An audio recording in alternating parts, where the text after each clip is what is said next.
Now, of course, we have to do it again a little faster because I'm a child who's discovered a toy.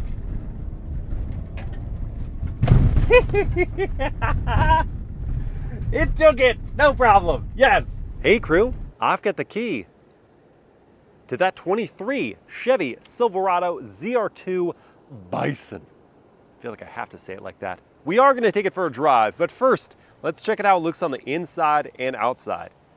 The Bison Edition is new for 23, and it is largely a cosmetic, though functional cosmetic package for the ZR2. Unchanged is the Chevy Flow Tie badge for air cooling. Got the corner LED lights here, the LED DRLs and turn signals. Above are LED projector headlights, and on the hood is a black gloss bulge with 6.2L on it for the 6.2 liter V8 found under the hood. This one's painted in red hot, and this red hot is certainly a lot. Coming from a guy with a bright blue car, I understand the irony. AEV adds the specific steel front bumper and rear bumper with integrated tow hooks and LED fog lights. Underneath, we've got the ZR2 bash protection, but we add with the AEV package protection for the transfer case, front and rear differentials, and the fuel tank. At the side, like the regular ZR2, we find 33-inch Goodyear Wrangler Territory all-terrain tires wrapping over AEV-specific black gloss 18-inch wheels. AEV also adds the rock sliders here that can also function as steps. We do, like the regular ZR2, have these spotlights within the door mirrors that are in black gloss. There's black gloss for the door handles. Stepping back to look at the profile, the ZR2 is only offered as a crew cab, and you can choose whether you want the 5-foot 10-inch bed, as we have here, or a 6-foot 7-inch bed. Those 33-inch tires look chunky, but considering the TRX and the Raptor can be had with 35 or even 37-inch tires, they look kind of small by comparison. There is a Bison badge there. You have LED taillights and turn signals. This truck is equipped with the Multiflex tailgate, which is nothing new, but it's still cool. Got the dampen function for the tailgate. As normal, you can split it to ease your access to the bed. Pull down this piece to create a step, pull out that handle to ease your entry in. And while I'm stepping up here, we look at the hard tonneau cover, which has like this rhino guarded material on it. It is an option. And I've already started the fold, which you do by pulling on these cords on both sides. I don't have two hands because I'm holding the camera, but I'll show you a clip of it folded up and leaning against that back glass. Other mentionables while we're here in the bed. ZR2 is stamped there. We've got a 400 watt AC outlet here, LED bed lighting on either side, and it coming from the top. You can pull up this piece to secure some cargo at a low level, or when we lift it back up and pull down just the top portion, you've got a shelf here, maybe have some lunch, maybe do some work, and then pull it up once more to secure things at a higher level. Maybe that's a 2x4 set, maybe it's a surfboard. You do you. I'll also show you a clip of just the inside of the bed with the tonneau cover up. There's a steel rear bumper, you get more tow hooks, a full-size spare tire underneath, and both exhaust outlets are tucked up and in so you don't get them hung up when you're off-roading. The ZR2 Bison can also tow up to 8,900 pounds. Though I do think a bright red truck belongs in a fire station, I'm into the ZR2's look, and the Bison package gives it that little extra authority. Doesn't transform it, but it helps. My question for you, does this truck look tough enough when you've got things like the TRX and the Raptor prowling around? Let me know in the comments, and let's check out the interior. Opening up and looking inside at this two-tone leather interior of black on gray with highlighter yellow contrast stitching. Interesting choice. The rear seats are heated as standard and have storage cubbies hidden in the backs of each outer seat. The bottoms come up for more storage, and the Bison pack gives us all-weather floor mats. On the doors, there's injection molding that's textured around some plastic trim, more injection molding for your armrest, nice padding there, and harder plastics down low. There is a Bose sound system as standard. No one-touch windows for these rear guys. There's a grab handle, and you could use the side of your foot on this rock slider as a step to make it easier to get in.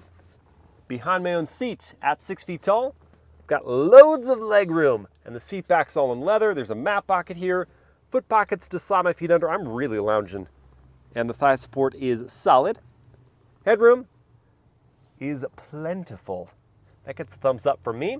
Here in the middle, we've got cup holders, your rear seat heating controls, 2 USB ports, 1A, 1C, no AC outlet. I feel like that's missing. Sliding into the center is easy, and I've got my own cushion. So 3 full-size adults could easily fit in the back cabin. And if you don't have a middle passenger, armrest comes down, 2 cup holders, some storage, and padding. The only thing missing, sunroof back here. That would be nice, in addition to the optional sunroof that's up there. Let's check out the front. Door close noise. Has a little pop to it. Don't really like that. Smart keyless entry is for the front 2 doors only. And these front seats have AEV Bisons stitched on the headrests. The front chairs are heated and ventilated with power adjustments for driver and passenger. ZR2 tread plates, and then your all-weather floor mats here as well. On the doors, same materials as the back. We add 2 one-touch windows for the front, and then power adjusting and power folding door mirrors with 2 positions of memory for the driver's seat. I'm going to do the side of the foot and the arm into the grab handle like I did in the back. I'll throw in an accessory. Ooh, animation on both screens. That's pretty cool. I see you, Chevy. That's rad. I'll throw it in accessory mode now to turn on that digital gauge cluster fully, which is reconfigurable with the buttons on the right-hand side of the wheel. There's leather wrapping on that steering wheel, and it is heated. Feels nice in the hands. Got shifters on the back of the wheel, along with some shortcuts. There's a head-up display with the Bison package. Injection molding up on the dashboard, more of that yellow contrast stitching. Storage bin is in here, along with your glove box below. And we get a 13.4-inch touchscreen with the Google operating system. It's nicely responsive, the voice commands are really sharp, and it's got wireless Apple CarPlay and Android Auto. Beneath the screen is a lineup of toggles to control various drive functions. Here's a volume knob and home button. On the left-hand side of the wheel, we've got your 2-speed transfer case settings, power adjustments for the tilt and telescope of the wheel. Gear selector with a leather topper is a decent spot to rest your hand, but I have accidentally, with this knuckle, put myself into park when I was just at a stoplight in drive. So that was a startling situation. I think they should probably move that. We've got your physical climate controls with 2 USB ports, 1A, 1C, trailer brake controller, storage here, and here, 2 cup holders, wireless charging pad. Under the leather-topped console is a removable tray, AC outlet, that's where that is, 2 USB ports, 1A, 1C, and deep bin storage. There's also a digital rear view mirror with the Bison package. And here are power operations for your sunroof and for the sliding back glass. Always handy. Visibility from backwards to front this time is good. And there's standard blind spot monitoring with rear cross traffic. With the tech and design upgrades that came last year, the Silverado's cabin has contemporary conveniences. We've got plenty of storage space for passengers and cargo. I just question the yellow contrast stitching and the lack of a rear sunroof. Neither are deal breakers, thankfully. So let's take the ZR2 Bison out for a drive next.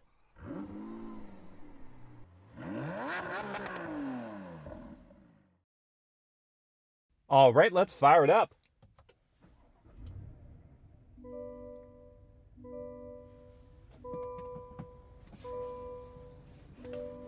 Nice little rumble from that V8.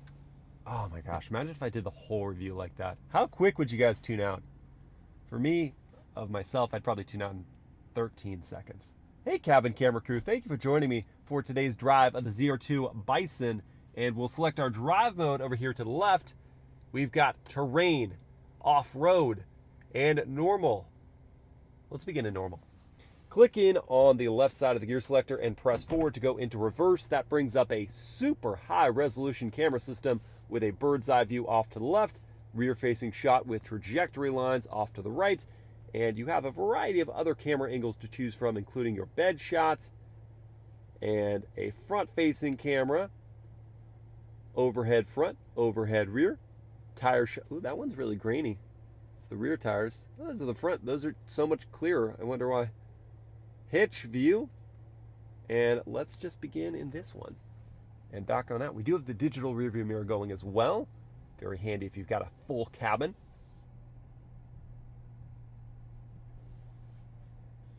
And it's down into drive. Why do I want to go back to that terrible accent? I just do.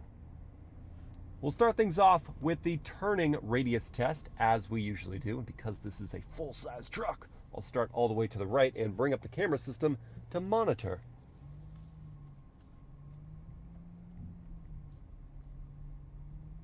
Yup. Predictably wide turning circle. Nothing groundbreaking here for this size of a vehicle, unless you actually break ground by hitting something because you turn too wide. Turn signal sound.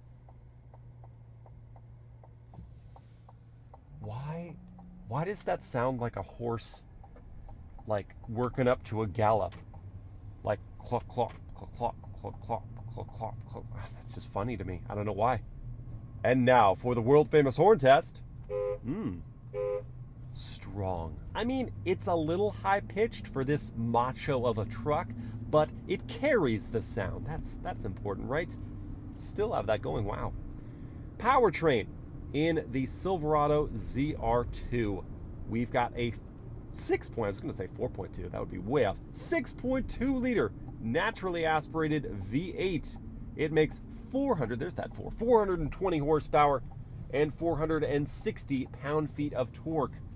It is routed exclusively through a 10-speed automatic gearbox and sends power through a part-time four-wheel drive system. Right now, we are in 2 high. And this is a great motor. It's velvety smooth. The 10-speed automatic also does a great job fading into the background. You're not aware of the gear changes. Gracefully make your way up to speed. The ride is good. Let me go into detail. So our suspension setup, we've got a double wishbone front suspension. Yes, it is an independent suspension. And a leaf sprung rear end. Some of the new full-size trucks are moving to coil springs. They stuck with leaf springs, and that's part of the reason why we can tow as much as 8,900 pounds. That's solid. We also have these Multimatic DSSV spool valve dampers. They're pretty sophisticated, and here in practice on the road, what they're doing is helping to mitigate some of the choppiness that happens from that body-on-frame, leaf-sprung rear end, which it just wants to move around, and you still feel the motions, the little motions that are happening back there, but the spool valve dampers are helping to quell some of that. If you're one of those people who are moving to a full-size pickup truck from like a family SUV, because these things can do it all now, just be aware of that kind of ride quality that you're going to experience in a vehicle like this. It's not going to feel like the casual, comfortable cruiser you're used to. It's going to move around a little bit. The brakes are very easy to modulate. Work my way up to a smooth stop. The seats are just okay. They feel a little like slabs that I've just rested my body on. Yeah, there is some bolstering here, but they're not very well contoured, and the padding isn't abundant. So I worry that for a long road trip in these, you might have some tweaks or some aches and pains. I've only done an hour in the seat, and I was okay at my destination, but any longer than that, you might be like, get me out of here. And as we get up to highway speeds now, I want to listen for the NVH level.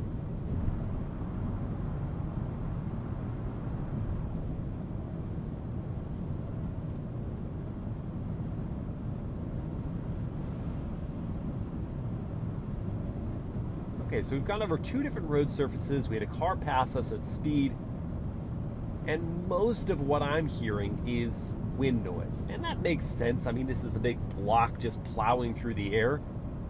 The tire noise from those all-terrains isn't all that intrusive.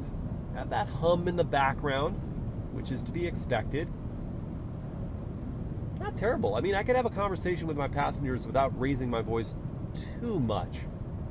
And tracking straight isn't all that difficult either. there's definitely some play in the wheel, but I'm not having to monitor it with too much oversight like you do in the Jeep Wrangler as an example to keep tracking straight. You could commute in this.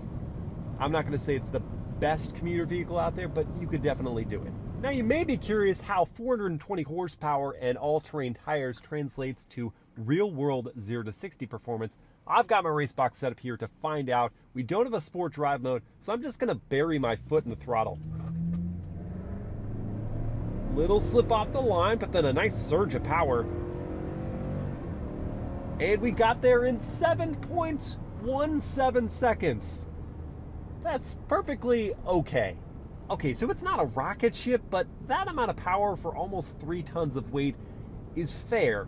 And independent tests have seen quicker. They've seen as quick as 5.9 seconds to 60. I'm curious how the mid-range pull is. So just from 50 miles per hour, just burying my foot once more,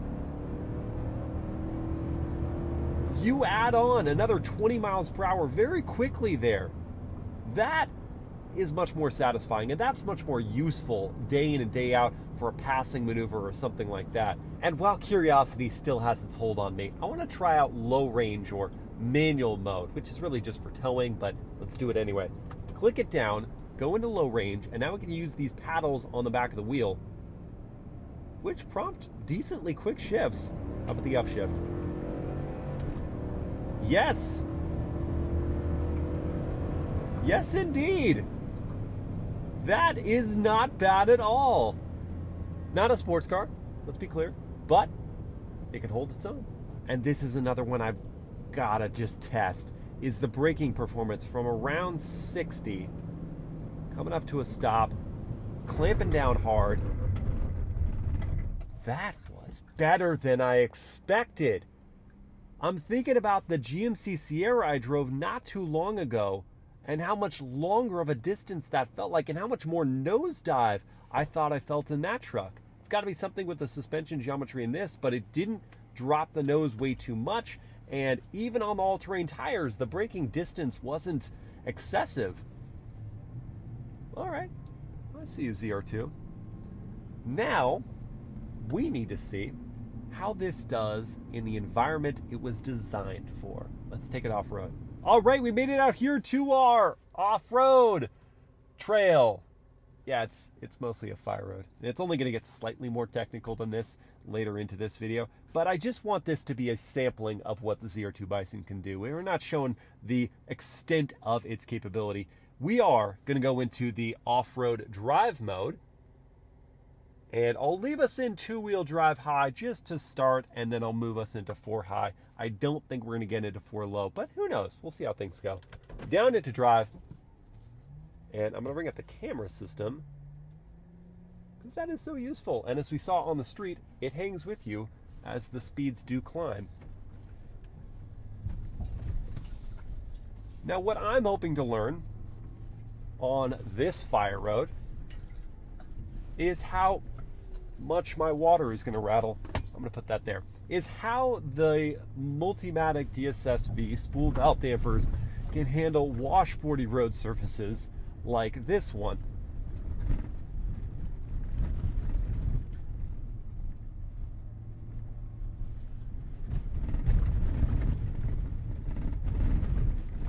And so far, we're transferring a lot of the chatter here into the cabin.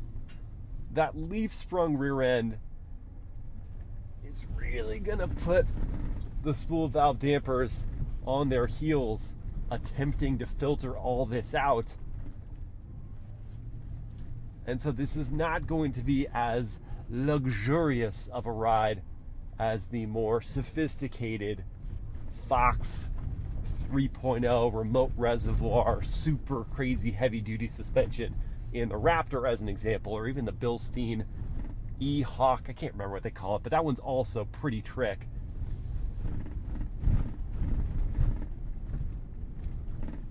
This is doing a decent job.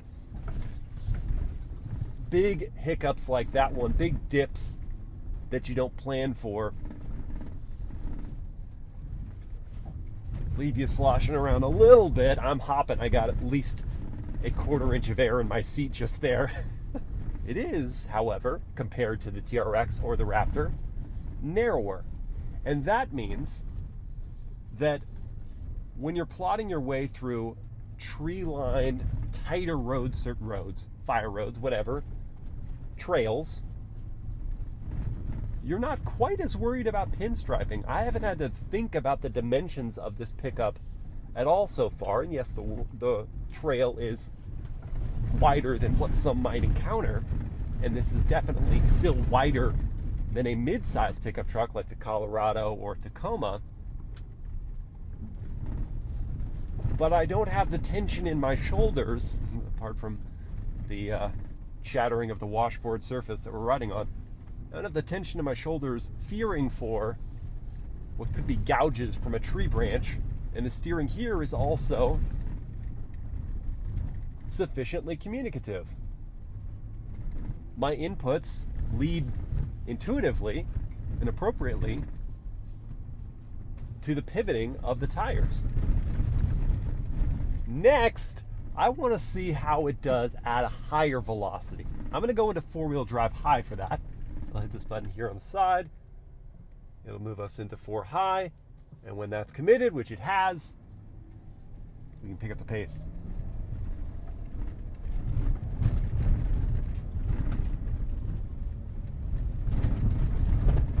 I immediately like it better.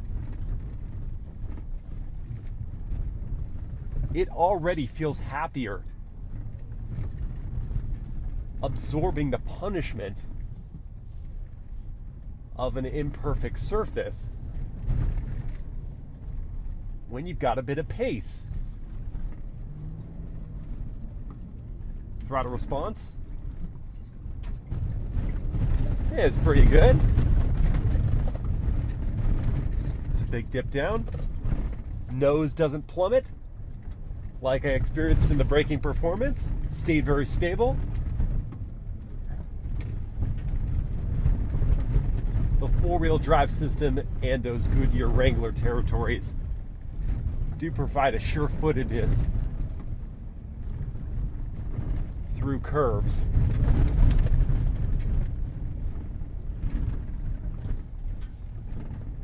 The ZR2 Bison does settle in. When you get it into a groove, when you pick up the pace, it thrives. That was the biggest bump I've felt. It took it. I don't know if I could take many more of those, though.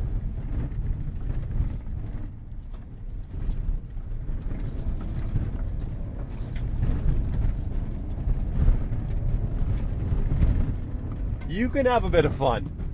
You most certainly can. Can you even take a small jump? That's the question.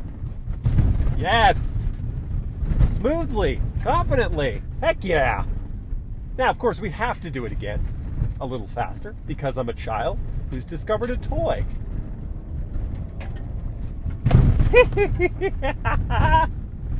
It took it! No problem! Yes! And the reason it can take it is because of that upgraded suspension, giving us 9.8 inches of front travel and 10.6 inches of travel in the rear with hydraulic bump stops. So it can shrug off those modest jumps. This is not, again, going to be something that can handle the kind of crazy leaps that a TRX or Raptor R can deal with.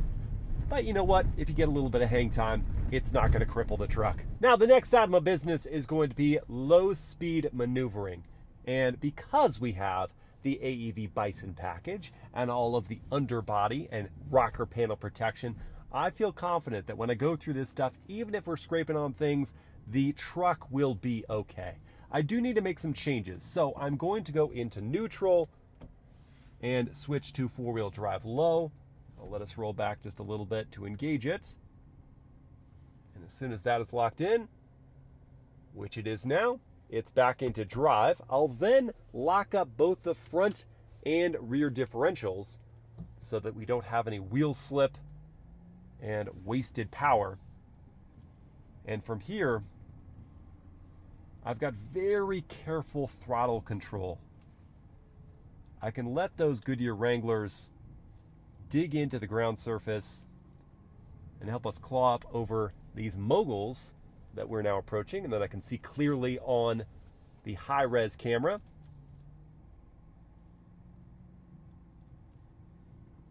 I'm also grateful for the high-mounted steel front bumper, which gives us an excellent approach angle to rival off-road oriented pickup trucks, along with an excellent breakover angle. Only I think the F-150 Raptor has a better breakover angle. The departure angle is just sort of okay.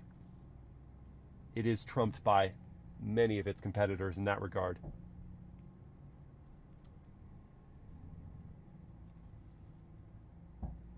It's articulating well.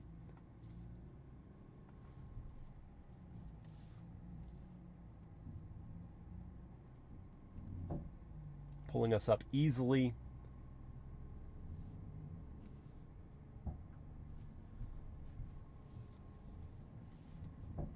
And handling the moguls in stride. Nicely done, ZR2 Bison. And there are, in fact, a couple layers deeper you can go in terms of off-road control with the ZR2 Bison. I could go into the low-range set of gears, which I misused earlier, pretending this was a sports car. I understand that. That's for this, or it's for towing. And I can also go into the terrain drive mode. And what these are going to do, particularly terrain, is going to adjust the traction control system and the throttle mapping to just give me that little extra bit of finesse with how I apply the power and go up obstacles like this.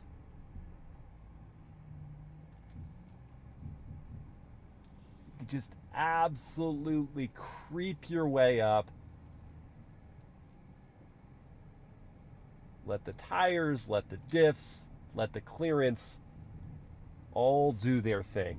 And then if a downhill section is giving you the heebie-jeebies, you could also use the downhill assist control, basically an off-road cruise control for descents, where you take your foot off the brake and throttle and let the truck use its traction control system to just ever so gently work you down some obstacles. We're not doing that right now because this is not all that challenging, but it's nice to have that there, especially on really steep descents. You don't want to slip. You don't want the wheels to, or the tires rather, to just start skidding your way down. So you have to have very careful control. And that system does it for you. And that is going to lead me into my miles per hour word of the day, which for the 23 Chevy Silverado ZR2 Bison is ambivalent. Meaning having mixed or even contradicting feelings about something or someone. And in this case, I'm clearly not applying this word to the truck, but more to my feelings about the truck. They're mixed. The look, it has grit, but it doesn't grab me necessarily. The interior is spacious and the technology is good, but the seats are not that comfortable. The power is really solid, but it's not scintillating, and the suspension is competent, but it's not exceptional. Not in the same way, for example, the Raptor suspension is. And that applies to the Bison package as well. It's highly specialized. So if you're thinking, hey, I'm going to buy the ZR2 and I'm going to go do things like this all the time, or even more technical, things where you're worried about damaging the underside or the side portion of your truck, then the Bison package makes sense. But if not, then just leave it, because it's otherwise just aesthetic, and it's not aesthetic in the way that really transforms the look of the truck. Now, before we bring in the competition, let's talk top speed and fuel economy. The fuel economy for the ZR2 and the Bison is 14 mpg in the city, 17 on the highway, and 15 combined. The top speed is 100 miles per hour on the nose. And the starting price for the ZR2 Sans Bison package is around $73,000. You'll have to shell out an additional $8,000 for the Bison package. And this one, as tested, is a little over $85,000. Now for the competition. And I realize I've already mentioned the TRX and the Raptor a couple times in this review, but they're not actually the most direct rivals to the Silverado ZR2 or ZR2 Bison. that would be the Toyota Tundra TRD Pro, which I just drove recently and starts at about $70,000, though anecdotally I've got a friend who's looking for one right now, and they're charging like $80,000 to $100,000 for market adjusted price on top of the 70 grand. So you're looking at $170K for a Tundra TRD Pro, which is ridiculous. Anyway, that vehicle makes 437 horsepower from a twin-turbo mild hybrid V8. It gets to 60 in 5.8 seconds. It has a top speed of 107 miles per hour. The fuel economy is 19 combined, and the tow rating is over 11,000 pounds. So that crushes anything I'm about to discuss.